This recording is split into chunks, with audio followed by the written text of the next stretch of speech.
Could you show me your scar? Yes. Battle wounds. Nice.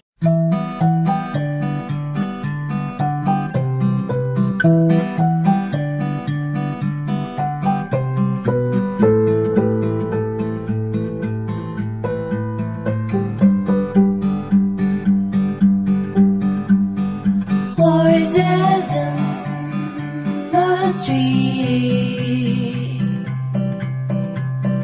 footsteps on the concrete.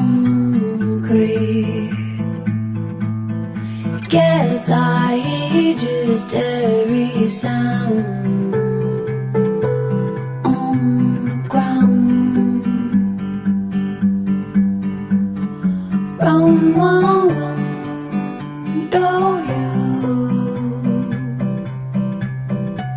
I know a color blue.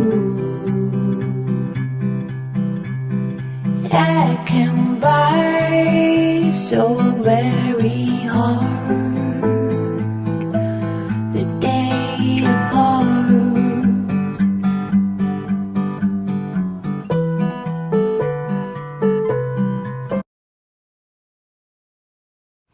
At first we felt pretty excited. Our youngest daughter was 3, so we were pretty stoked that she was getting a little brother, a little sister. Oh, when I found out that I was pregnant, we were very excited because here we go with, we already had Maddie, and so now we're having our second child. Just makes the family a little fuller.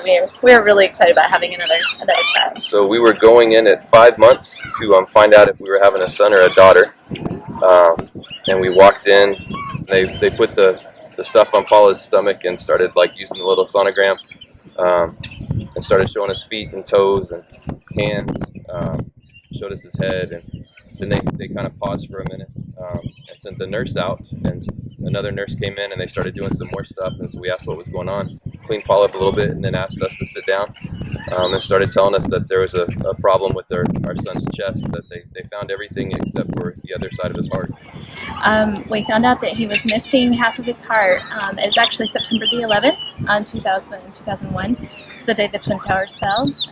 Right after that, we went to the doctor just to find out if we're having a boy or girl, and found out that he was missing the left side of his heart.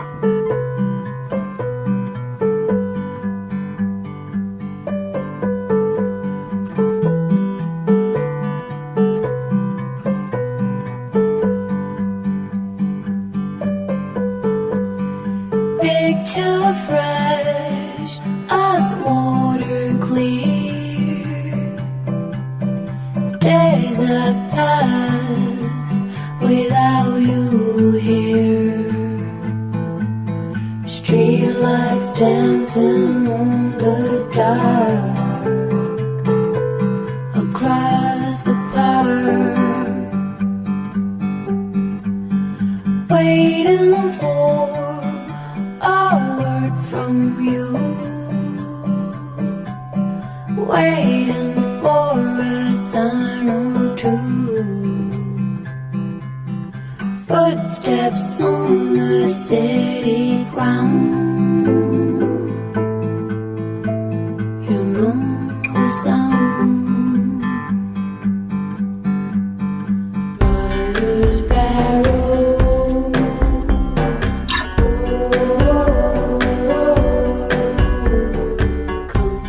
We were told he wouldn't survive, and really through all of that we went through everything, the kind of, God, where are you at, what's going on, and then really broken. We didn't know what else to do but trust him, and through every part of it, like, we've had this weird peace that we knew God was, he was in control, and that somehow Jake was going to be okay.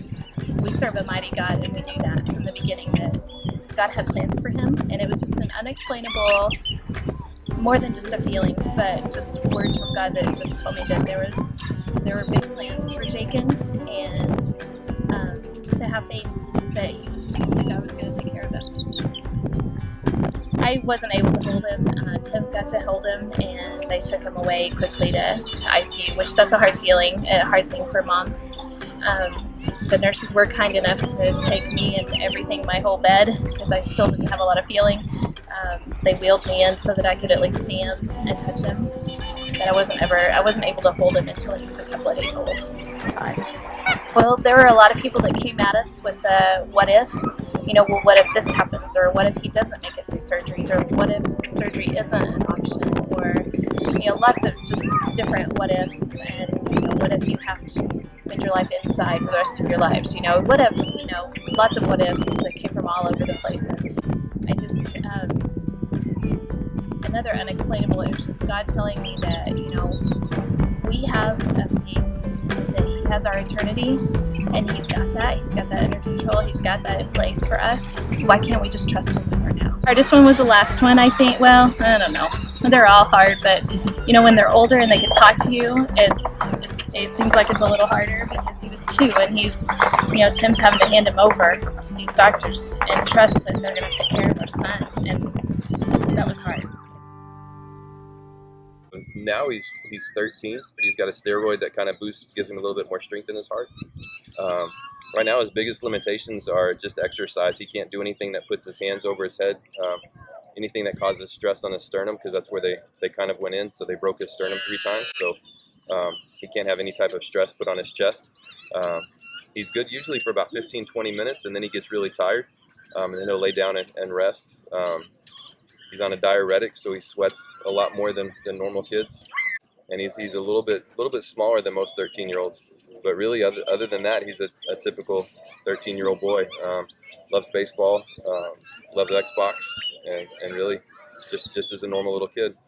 Jake, you're one of the most things that I'm the most proud of, dude. I'm so proud to be your dad. You have no idea how much it means to me and your family, and dude, I love you. You're a fighter and a warrior, and I hope to someday be like you.